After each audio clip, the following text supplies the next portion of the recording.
The suspect in this case, Susan Lorenz, is held behind bars right now. She has her first appearance in front of a judge tomorrow at 9 a.m. We'll get reaction from the sheriff coming up in just a few moments.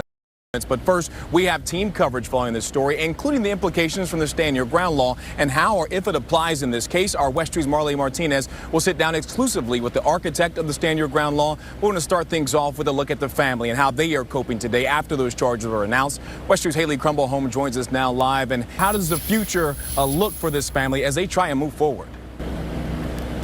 And Haley, thank you. We are, of course, in front of the jail where the sheriff now has that suspect locked up behind bars. He says that his office has seen hundreds of calls and emails in relation to this case, people demanding that Susan Lorenz be arrested. But he says despite the fact that it took this long, his investigators did nothing wrong in waiting before they made their case. And back out here live, guys, the sheriff said that when Susan Lorenz cited the Stand Your Ground law, that's the reason why his investigators had to take a closer look to make sure that everything was done right, including interviewing the children, which they called in specialists to do so. WESH 2's Marley Martinez joins us now live, continuing our team coverage. And Marley, you spoke to the author of the Stand Your Ground law, and he also examined this case. Well, Sheldon, we're right in front of the courthouse where media members and members of the public were just allowed back in front of after a bomb sweep that took place in this area. It was one suspicious device that they wanted to make sure everything was okay, so we just got back over here. But walking with the members of the media, now hundreds of supporters of President Donald Trump. He asked for them to be out here to show support for him because of these charges, these historical charges against him, and now they are starting to show up in full force. I would not say that we're over the 200 to 300 mark yet, but there's still plenty of time before that 3 o'clock hearing and the indictment happens. Let's take a look at some of the charges that the former president is facing. In that 44-page indictment, we learned that 37 felony counts were charged against President Trump. 31 counts of willful retention of classified documents, 1 count of conspiracy to obstruct justice, another count to withholding a document or record, 1 count of corruptly concealing a document or record, 1 count of concealing a document in a federal investigation, 1 count of scheme to conceal, and 1 count of making false statements and representations. Now, at least 4 of those charges carry a weight of maximum of 20 years in prison. All in all, if he were to get the maximum for each of these charges, he would spend the rest of his life behind bars. Of course, plenty of time left to go before we actually get to the resolution of this, as it could be more than a year before this case actually goes to trial. But today is day 1 when former President Trump will be in this courtroom. Now, there's multiple options for him to actually get inside, one of which would have his motorcade drive right in the middle of these 2 large buildings here at the federal courthouse. Once there, he can walk in through the regular door like everyone else that's gone inside. Other way that he can get in is through a tunnel that you cannot see, so that means he would show up to this location and his supporters wouldn't actually see him. He'd go in and out and be gone. Now, one important note, Sheldon, before we toss it back, is inside federal courthouses, there are no cameras allowed. So you'll see no pictures, no video, or no audio coming from that inside proceeding. We'll only hear the charges that are going to be laid out to President Trump, the 37 counts, and then we'll also hear his plea, which he is expected to enter a not guilty plea. Of course, we'll be here throughout the day giving you live reports as things continue to update, and we'll keep a look at this crowd, let you know if anything changes out here as well.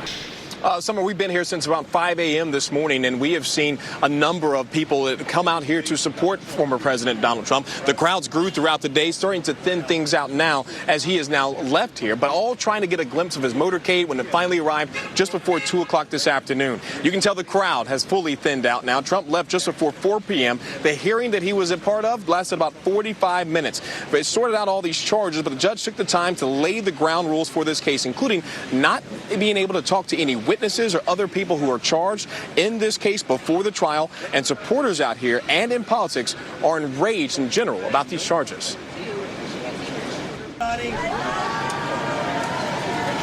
And a lot of people saw this next part live. After leaving the courthouse, the former president visited Versailles restaurant, the Cuban cuisine, where he posed for photos with supporters. They also sang happy birthday to him, as President Trump's birthday is tomorrow. Now, with so many people in Miami, and Trump obviously being here, protesters and supporters alike, law enforcement definitely stepped up their security, as we have seen throughout the day today. Miami police actually responded to reports of a bomb threat that was happening in this area. The entire area around the courthouse was evacuated around 10:30 this morning. When that happened, all crews are forced to leave this area, and we were also told that we could not come back until our noon shots were just about to happen. Now, our team coverage continues this afternoon as we have had reporters strewn out throughout the area, including up just a couple of miles away in Doral, where supporters were out there today to let the former president know that they were standing behind him. And we've got a lot of back and forth as to what the next steps are with this case and the implications that it will have on the race for president. NBC analyst Chuck Rosenberg walks us through what could happen next and how this will shape the race. That's right, Summer. A lot of pro-Trump supporters are out here, a lot of anti-Trump protesters also out here today, but security was out in full force as well. Check out this video showing the moment that officers actually pulled an anti-Trump protester who was holding up a "lock him up" sign off the street. He was not the only protester officers had to keep in line. This is, of course, an historic indictment. Trump is the first former president to face federal charges. And this just in, new courtroom sketch images showing the former president at his hearing earlier today. He pleading not guilty to 37 charges related to classified documents found at his Mar-a-Lago home. Those in the courtroom say that he sat silently with his hands crossed during the hearing as his lawyers entered the not guilty plea. Prosecutors also did not ask the judge for any travel restrictions against the former president as this case continues to play out. Now, through all of this, former President Trump holds the top spot in the primary heading into the Republican election. WESH News' Kaylin Norwood is in Washington with reaction from GOP leaders. Jim and Summer, NBC Nightly News anchor Lester Holt. Don't need to tell you why this is historic, Lester, but obviously this is uncharted territory. Where do we go next in the presidential race? Well, uncharted to the extent we saw this in April in New York, but yeah, it's a federal crime. Where we go next now, this becomes a real case, and it's going to be all the lawyering that we've been talking about. What evidence will be included or excluded, and what will be left? The rulings the judge will make. This is just the beginning, and it's a kind of a two-pronged story in that you've got obviously the legal story, but you've also got the political story. The timing of this thing couldn't be more critical. Last thing, obviously, we've still got more charges that could potentially be coming out of the January 6th investigation and out of Georgia. Or even potentially, I'm told, in this case, there could be other. Remember, that indictment with the 37 counts could have been just the beginning. We don't know. But yeah, this could be, to your point, this could be a very busy summer in which we're once again saying history is being made because we're watching the indictment of a former president. Day one on the federal level. NBC Nightly News' Lester Holt. You'll see him tonight at 6:30 right here on WESH 2. Jim and Summer, back to you. Tonight, we are looking back at one of the biggest, costliest, and most destructive storms to ever hit Florida. It was on this day 1 year ago, Hurricane Ian made landfall. It left behind a trail of damage and chaos on our west coast to right here in central Florida. Tonight, I am anchoring live from Orlo Vista, one of the areas that hit the hardest by the flooding from Hurricane Ian. And all day, we have been sharing some of the stories of the people who have been impacted by Ian. In the next hour, we are going to look at the recovery on Stone Island in Volusia County and Good Samaritan Village down in Osceola County. WESH News' Anika Hope will also join us from Fort Myers Beach, where that area is still recovering after the Category 4 storm came on shore in that zone. But first, I want to begin with WESH News' Gail Pascal Brown. She returned to hard-hit communities in Volusia County, including Stone Island, and saw two very different realities. That was a Fort Myers City Councilman talking about the destruction after Hurricane Ian made landfall right down there in southwest Florida. WESH News' Anika Hope joins us live from Fort Myers Beach. And Anika, much of that area is still recovering today.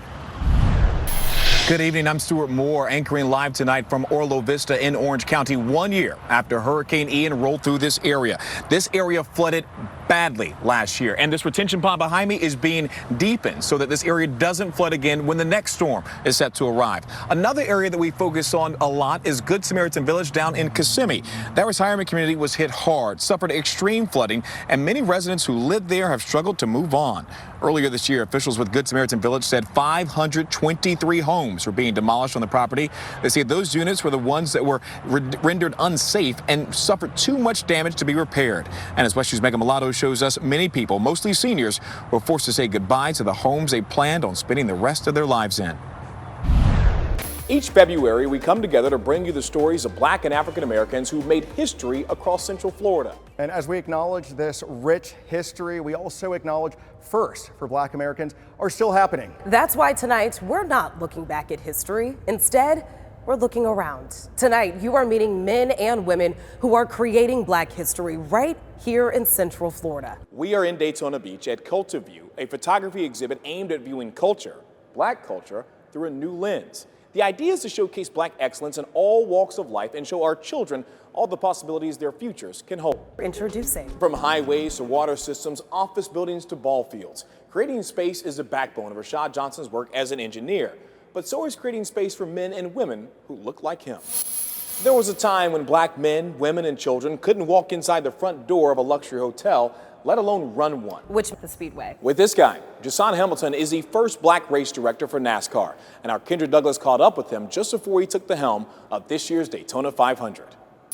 Black-owned businesses span the landscape in Central Florida. Tailors, accountants, lawyers, electricians, you name it, we're doing it. But how do you seek out and support a local black-owned business? I met the man engineering your guidebook. And for all of us and everyone at WESH 2, thanks for watching and helping us celebrate those creating black history in Central Florida.